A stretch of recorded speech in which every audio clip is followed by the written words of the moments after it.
Assalamualaikum warahmatullahi wabarakatuh. Saya Siti Mariatul Kiptiah dengan NIM 23121130 dari kelas 4D PAI. Yang dimana saya di sini akan mempresentasikan dari mata kuliah pengembangan kurikulum. Dosen pengampu yaitu Dr. Helna Nelis MPD. Nah, baik, kita selanjutnya ke pembahasan. Nah, kita diawali dengan membahas materi yang berjudul pengertian landasan pengembangan kurikulum. Nah, apa sih pengertian landasan pengembangan kurikulum itu? Nah, jadi mengembangkan kurikulum terlebih dahulu harus diidentifikasi dan dikaji secara selektif, akurat, mendalam dan menyeluruh landasan apa saja yang harus dijadikan pijakan dalam merancang, mengembangkan, dan mengimplementasikan kurikulum. Nah, dengan landasan yang kokoh kurikulum yang dihasilkan akan kuat, yaitu program pendidikan yang dihasilkan akan dapat menghasilkan manusia terdidik sesuai dengan hakikat kemanusiaannya, baik untuk kehidupan masa kini maupun menyongsong kehidupan jauh ke masa yang akan datang. Nah, selanjutnya yaitu ada tujuan landasan pengembangan kurikulum. Apa itu tujuannya? Nah, tujuannya yaitu untuk memberikan dasar pendidikan yang kuat sehingga tujuan pendidikan dapat tercapai. Itu tujuannya. Selanjutnya ada manfaat landasan pengembangan kurikulum. Nah, di sini manfaatnya ada 5 macam. Yang pertama yaitu arah dan tujuan yang jelas, di mana arah dan tujuan itu harus jelas, tidak ada kebingungan atau banyak jalan yang masih dipertimbangkan. Yaitu yang kedua, adanya pengembangan karakter peserta didik. Ketiga, penyesuaian dengan kebutuhan sosial. Yang keempat, adanya peningkatan kualitas pembelajaran. Dan yang terakhir yaitu kelima, integrasi ilmu, pengetahuan, dan teknologi. Nah, jadi memang sangat dipentingkan di pengembangan kurikulum ini adanya ilmu pengetahuan maupun ilmu teknologi. Baiklah, yang kedua yaitu landasan filosofis. Nah, yang mengawali dari pengertian landasan filosofis. Nah, jadi landasan filosofis adalah landasan yang berdasarkan atau bersifat filsafat, falsafat maupun falsafah. Nah, jadi kata filsafat, filosofi bersumber dari bahasa Yunani. Philein yang berarti mencintai dan sophos atau sophis yang berarti hikmah, arif ataupun bijaksana. Nah, filsafat menelaah sesuatu secara radikal, menyeluruh dan konseptual yang menghasilkan konsepsi-konsepsi mengenai kehidupan di dunia. Selanjutnya, setelah pengertian, adanya tujuan landasan filosofis. Tujuan pendidikan sendiri pada dasarnya merupakan rumusan yang komprehensif mengenai apa yang harusnya dicapai. Dan tujuan pendidikan memuat pernyataan-pernyataan mengenai berbagai kemampuan yang diharapkan dapat dimiliki oleh peserta didik, selaras dengan sistem nilai dan falsafah yang dianutnya. Setelah tujuan, adanya fungsi landasan filosofis. Nah, di sini fungsi landasan filosofis yaitu terbagi menjadi 2. Yang pertama, adanya dasar atau permulaan dalam pengembangan kurikulum, atau yang kedua yaitu fungsi yang saling bergantung dengan fungsi lain dalam mengembangkan kurikulum. Selanjutnya, adanya manfaat landasan filosofis. Nah, filsafat pendidikan pada dasarnya adalah penerapan dari pemikiran-pemikiran filsafat untuk memecahkan permasalahan pendidikan. Dengan demikian, filsafat memiliki manfaat dan memberikan kontribusi yang besar, terutama dalam memberikan kajian sistematis berkenaan dengan kepentingan pendidikan. Selanjutnya yaitu adanya ciri-ciri landasan filosofis. Nah, di sini ada 7 ciri-ciri. Yang pertama, adanya nilai dan prinsip. Yang kedua, adanya tujuan pendidikan. Yang ketiga, pandangan tentang manusia. Keempat, konteks sosial dan budaya. Yang kelima, pendekatan holistik. Yang keenam, dinamika pengembangan. Yang terakhir yaitu ketujuh, refleksi dan evaluasi. Baik, selanjutnya setelah disebutkan ciri-ciri landasan filosofis, adanya ruang lingkup landasan filosofis. Nah, yang dimana ada 4 ruang lingkup. Yang pertama, adanya tujuan pendidikan. Yang kedua, materi pembelajaran. Yang ketiga, metode pembelajaran. Dan yang keempat, evaluasi. Ya, selanjutnya yaitu macam-macam landasan filosofis yang terbagi menjadi 7 macam. Yang pertama, adanya naturalisme.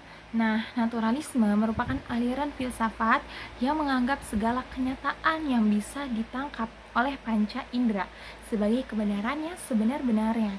Nah, aliran ini biasa pula diberi nama yang berbeda sesuai dengan variasi perkenaan konsepsinya tentang manusia dan dunianya. Yang kedua yaitu idealisme. Berbeda dengan aliran yang di atas. Nah, idealisme menegaskan bahwa hakikat kenyataan adalah ide sebagai gagasan kejiwaan. Apa yang dianggap kebenaran realitas hanyalah bayangan atau refleksi dari ide sebagai kebenaran bersifat spiritual atau mental. Nah, ide sebagai gagasan kejiwaan itulah sebagai kebenaran atau nilai sejati yang absolut dan abadi. Yang ketiga, adanya pragmatisme. Pragmatisme. Pragmatisme merupakan aliran filsafat yang mengemukakan bahwa segala sesuatu harus dinilai dari segi nilai kegunaan praktis. Dengan kata lain, paham ini menyatakan yang berfaedah itu harus benar, atau ukuran kebenaran didasarkan pada kemanfaatan dari sesuatu itu harus benar. Nah, atau ukuran kebenaran didasarkan kepada kemanfaatan dari sesuatu itu kepada manusia. Nah, John Dewey, salah seorang tokoh pragmatisme, mengemukakan bahwa penerapan konsep pragmatisme secara eksperimental melalui 5 tahap. Baik, selanjutnya yaitu yang keempat, adanya esensialisme. Esensialisme merupakan mazhab filsafat pendidikan yang menerapkan prinsip idealisme dan realisme secara elektis. Berdasarkan elektisisme tersebut, maka esensialisme tersebut menitikberatkan penerapan prinsip idealisme atau realisme dengan tidak melebarkan prinsip-prinsipnya, yaitu baik. Yang kelima, adanya perennialisme.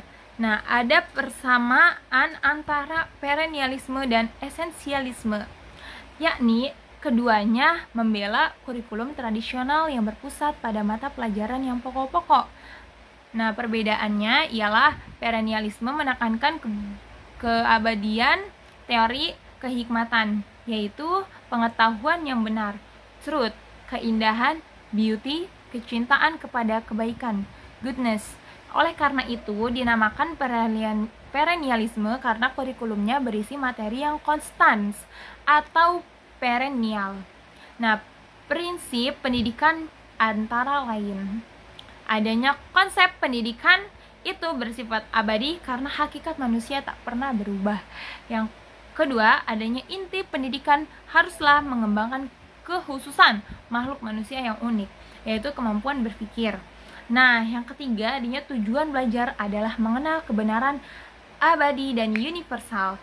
Yang keempat, adanya pendidikan merupakan persiapan bagi kehidupan sebenarnya. Baiklah, yang keenam yaitu pragmatisme dan progresivisme. Nah, pragmatisme adalah filsafat yang memandang segala sesuatu dari nilai kegunaan praktis di bidang pendidikan. Aliran ini melahirkan progresivisme yang menentang pendidikan tradisional. Nah, progresivisme yaitu perubahan untuk maju. Manusia akan mengalami perkembangan apabila berinteraksi dengan lingkungan sekitarnya berdasarkan pemikirannya. Lanjut, yang terakhir, yang ketujuh, yaitu rekonstruksionisme, yang dimana rekonstruksionalisme adalah suatu kelanjutan yang logis dari cara berpikir progresif dalam pendidikan. Individu tidak hanya belajar tentang pengalaman-pengalaman saja dari pengalaman kemasyarakatan masa kini di sekolah, tapi haruslah memelopori masyarakat ke arah masyarakat baru yang diinginkan, tidak hanya stuck di lama. Dan dalam pengertian lain, yaitu rekonstruksionisme adalah mazhab filsafat pendidikan yang menetapkan sekolah ataupun lembaga pendidikan sebagai pelopor perubahan masyarakat. Baiklah, yang terakhir yaitu pertanyaannya, kenapa filosofis menjadi landasan dalam pengembangan kurikulum? Jawabannya yaitu karena pentingnya landasan filosofis dalam mengembangkan kurikulum sejalan dengan yang dikemukakan oleh L. Thomas Hopkins bahwa begitu pentingnya landasan pengembangan kurikulum terhadap berbagai aspek keputusan pengembangan kurikulum. Apakah itu berjalan dengan secara terbuka ataupun tertutup? Apakah kita tahu kurikulum tersebut bekerja baik atau tidak? Sesungguhnya, hampir setiap elemen atau komponen kurikulum didasarkan pada landasan filosofis. Baiklah, saya akan melanjutkan pengertian landasan psikologis. Psikologi adalah ilmu yang mempelajari tingkah laku manusia dalam hubungan dengan lingkungannya. Sedangkan kurikulum adalah upaya menentukan program pendidikan untuk merubah perilaku manusia. Nah, oleh sebab itu, dalam mengembangkan kurikulum harus dilandasi oleh psikologi sebagai acuan dalam menentukan apa dan bagaimana perilaku peserta didik itu harus dikembangkan. Psikologi perkembangan diperlukan terutama dalam menentukan isi kurikulum yang diberikan kepada siswa, baik tingkat kedalaman dan keluasan materi, tingkat kesulitan dan kelayaknya mereka, serta kebermanfaatan materi senantiasa disesuaikan dengan taraf perkembangan peserta didik. Selanjutnya ada tujuan psikologis. Nah, di mana ada 3 tujuan. Yang pertama, memahami proses belajar. Landasan psikologis membantu memahami proses belajar siswa, sehingga kurikulum dapat dirancang untuk memenuhi kebutuhan belajar mereka. Yang kedua, yaitu mengembangkan kurikulum yang efektif. Landasan psikologis membantu mengembangkan kurikulum yang efektif dalam mencapai tujuan pendidikan. Yang terakhir, yang ketiga, yaitu meningkatkan motivasi belajar. Landasan psikologis membantu meningkatkan motivasi belajar siswa dengan memahami kebutuhan dan minat mereka. Baik, selanjutnya fungsi landasan psikologis terdiri dari 3 fungsi. Yang pertama, mengidentifikasi kebutuhan siswa. Yang kedua, mengembangkan strategi pembelajaran. Yang terakhir, yang ketiga, yaitu meningkatkan kualitas pembelajaran. Baiklah, selanjutnya manfaat landasan psikologis. Terdiri dari 3 manfaat. Yang pertama, meningkatkan efektivitas pembelajaran, di mana landasan psikologis membantu meningkatkan efektivitas pembelajaran dengan memahami proses belajar siswa. Yang kedua, mengembangkan keterampilan sosial. Landasan psikologis membantu mengembangkan keterampilan sosial siswa, seperti komunikasi, kerjasama, dan empati. Dan yang terakhir yaitu ketiga, meningkatkan kualitas kurikulum, yaitu landasan psikologis membantu meningkatkan kualitas kurikulum dengan memastikan bahwa kurikulum relevan dengan kebutuhan siswa. Baik, selanjutnya ke ciri-ciri landasan psikologis.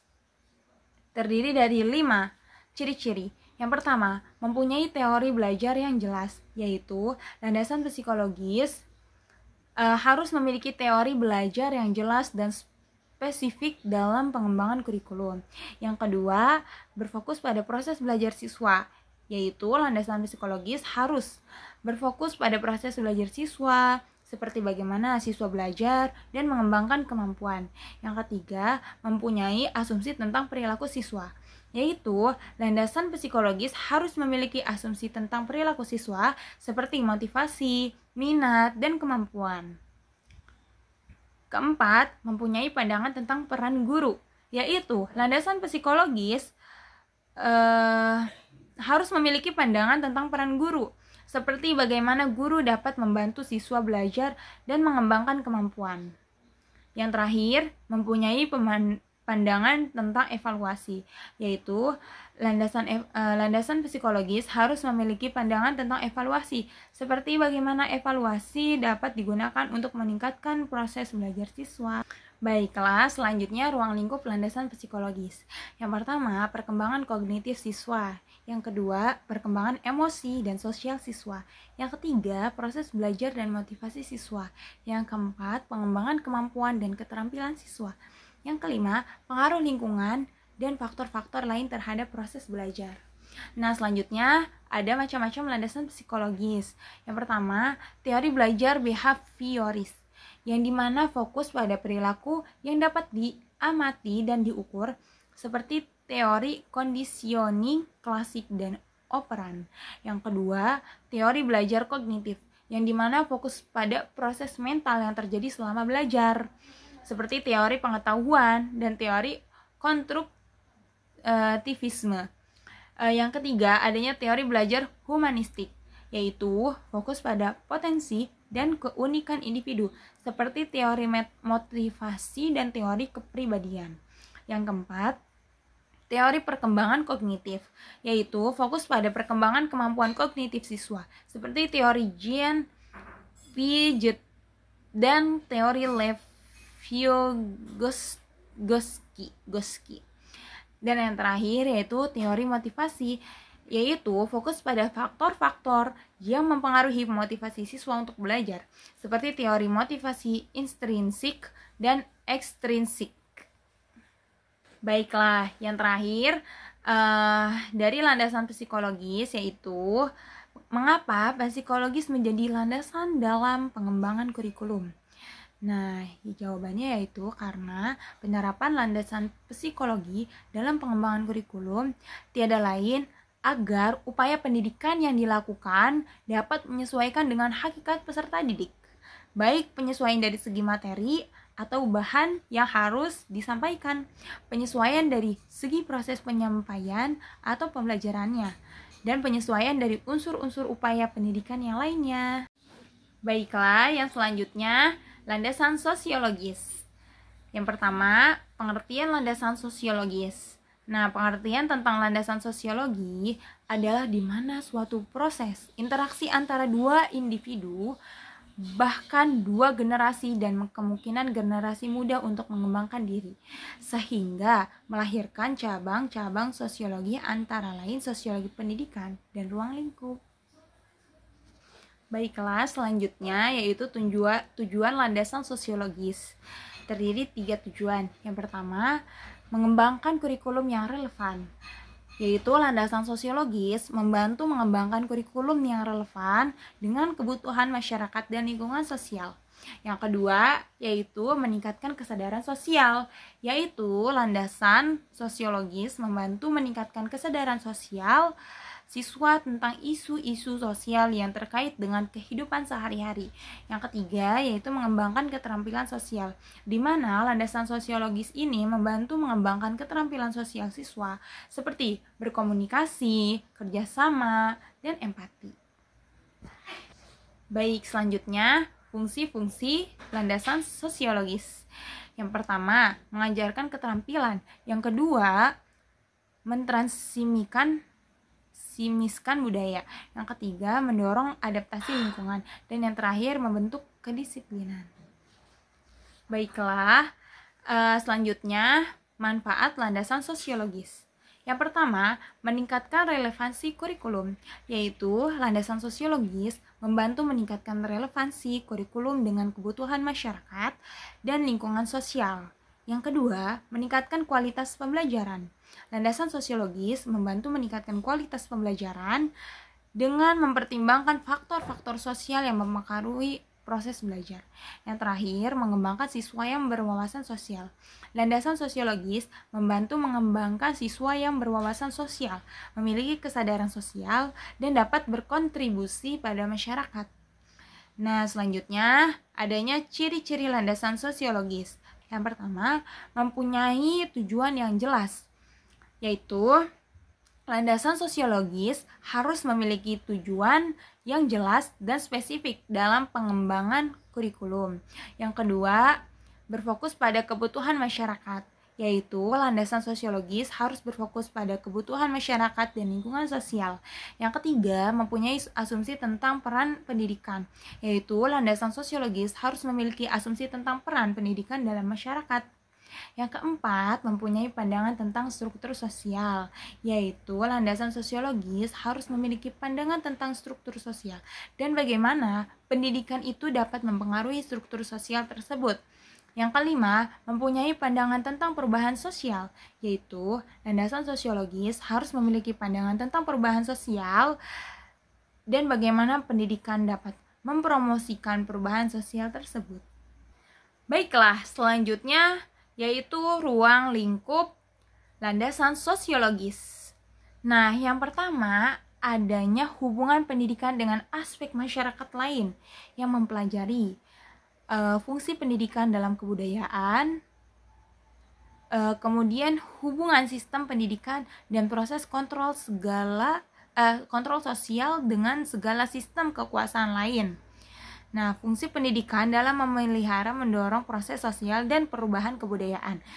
Kemudian hubungan antar kelas sosial, dan terakhir fungsional pendidikan formal yang mencakup hubungan dengan ras, kebudayaan, dan kelompok dalam masyarakat. Yang kedua yaitu masyarakat Indonesia sebagai landasan sosiologi sistem pendidikan nasional yang terdapat 4 macam.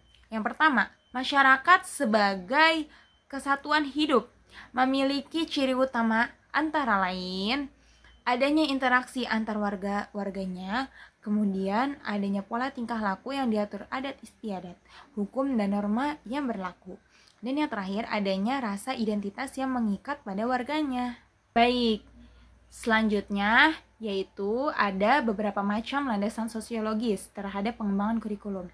Yang pertama, adanya fungsionalisme, yaitu berfokus pada bagaimana kurikulum dapat berfungsi untuk mempertahankan dan mengembangkan masyarakat. Fungsionalisme memandang pendidikan sebagai alat untuk mempersiapkan siswa menjadi anggota masyarakat yang produktif. Yang kedua, konflik. Konflik berfokus pada bagaimana kurikulum dapat digunakan untuk mengatasi konflik sosial dan mempromosikan perubahan sosial.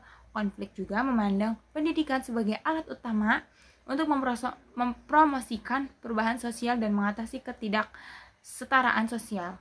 Yang ketiga, interaksionisme, yang dimana berfokus pada bagaimana kurikulum dapat membantu siswa memahami dan berinteraksi dengan lingkungan sosial mereka. Interaksionisme juga memandang pendidikan sebagai proses interaksi antara siswa dan lingkungan sosial mereka.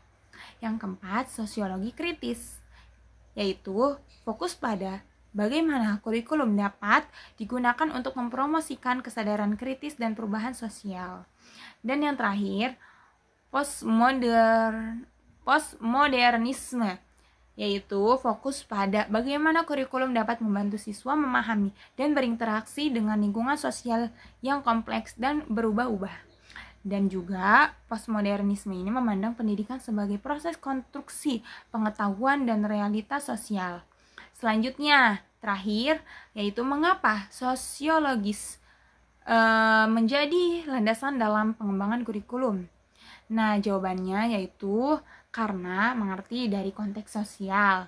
Yang kedua, mengidentifikasi kebutuhan sosial. Yang ketiga, yaitu mengembangkan kesadaran sosial. Yang keempat, mengembangkan keterampilan sosial. Dan yang terakhir, mengembangkan kurikulum yang relevan. Baiklah, selanjutnya yaitu landasan IPTEK, yang mengawali dari pengertian landasan IPTEK. Nah, seperti yang kita ketahui, IPTEK menjadi bagian utama dalam isi pengajaran. Dengan kata lain, pendidikan sangat berperan penting dalam pewarisan dan pengembangan iptek.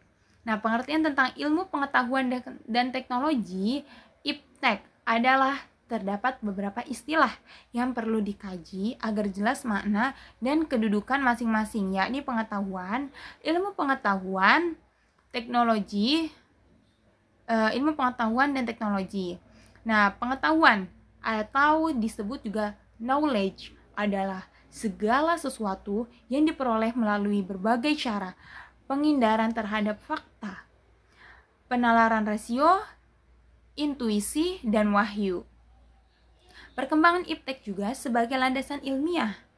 Nah, iptek juga salah satu hasil dari usaha manusia untuk mencapai kehidupan yang lebih baik yang telah dimulai pada permulaan kehidupan manusia. Baiklah, selanjutnya yaitu tujuan landasan iptek. Terdiri dari 3. Yang pertama, mengembangkan kurikulum yang relevan dengan perkembangan iptek. Yang kedua, meningkatkan kualitas pembelajaran dengan memanfaatkan iptek. Dan yang terakhir, mengembangkan kemampuan siswa dalam menggunakan iptek untuk memecahkan masalah. Selanjutnya, yaitu ada fungsi landasan iptek, terbagi menjadi 4 bagian. Yang pertama, mengidentifikasi kebutuhan iptek dalam masyarakat dan industri. Yang kedua, mengembangkan kurikulum yang berbasis pada iptek dan relevan dengan kebutuhan masyarakat. Yang ketiga, meningkatkan kemampuan guru dalam menggunakan iptek untuk pembelajaran. Dan yang terakhir yaitu mengembangkan kemampuan siswa dalam menggunakan iptek untuk memecahkan masalah dan meningkatkan kualitas hidup. Baiklah, selanjutnya yaitu ruang lingkup landasan iptek. Yang pertama, pengembangan kurikulum yang berbasis pada iptek. Yang kedua, adanya pengintegrasian iptek dalam proses pembelajaran. Yang ketiga, pengembangan kemampuan siswa dalam menggunakan iptek untuk memecahkan masalah.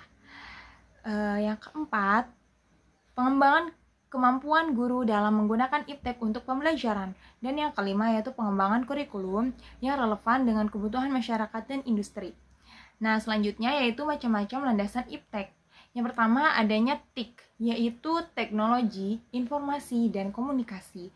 Yang dimana penggunaan teknologi ini dan komunikasi teknologi informasi dan komunikasi dalam proses pembelajaran. Kedua, sains dan teknologi, yaitu pengembangan kurikulum yang berbasis pada sains dan teknologi.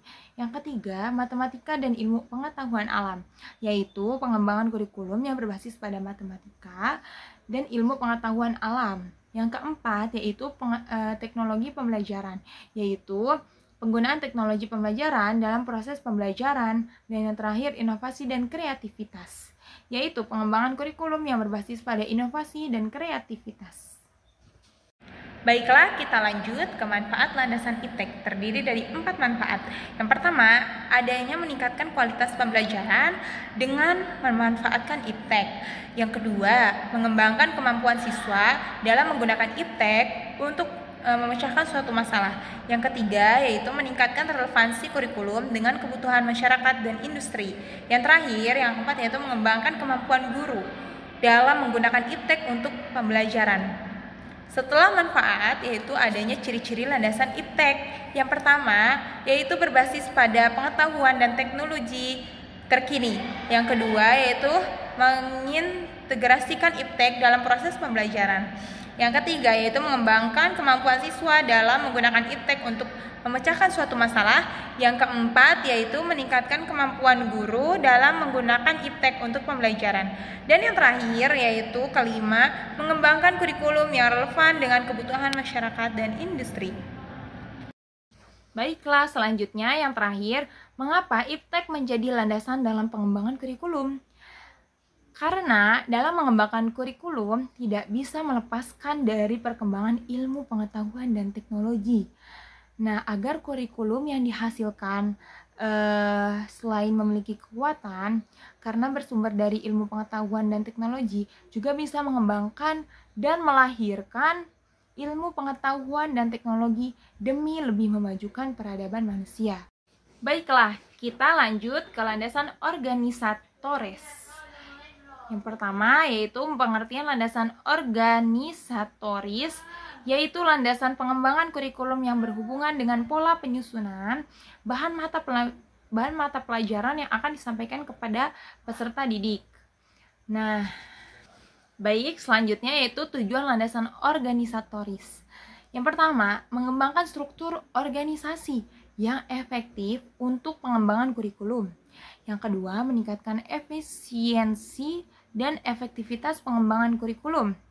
Dan yang ketiga, mengembangkan kerjasama antara berbagai pihak terkait dalam pengembangan kurikulum.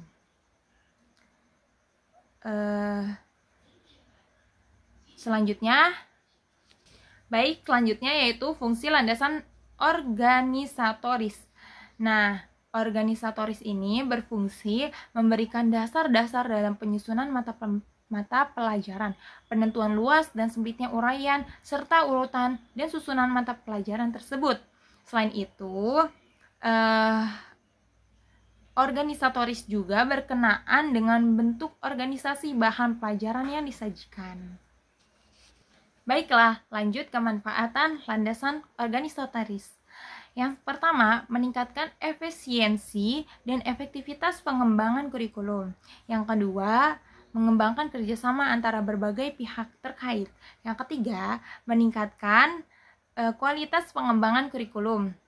Yang keempat, mengembangkan sistem pengelolaan kurikulum yang efektif. Dan yang terakhir, meningkatkan akuntabilitas dan transparansi pengembangan kurikulum. Baik, selanjutnya ada ciri-ciri landasan organisatoris. Yang pertama, struktur organisasi yang jelas dan efektif. Yang kedua, pengelolaan sumber daya manusia dan material yang efektif. Ketiga, proses pengambilan keputusan yang transparan dan akuntabel. Yang keempat, sistem komunikasi dan kerjasama yang efektif. Dan yang kelima, evaluasi dan pemantauan pengembangan kurikulum yang teratur. Baik, selanjutnya yaitu ruang lingkup landasan organisatoris. Yang pertama, struktur organisasi pengembangan kurikulum. Yang kedua, pengelolaan sumber daya manusia dan material. Yang ketiga, proses pengambilan keputusan dalam pembangunan kurikulum. Yang keempat, sistem komunikasi dan kerja sama antar pihak terkait. Yang kelima, evaluasi dan pemantauan pengembangan kurikulum. Nah, selanjutnya yaitu ada macam-macam landasan organisatoris. Ada 5 macam.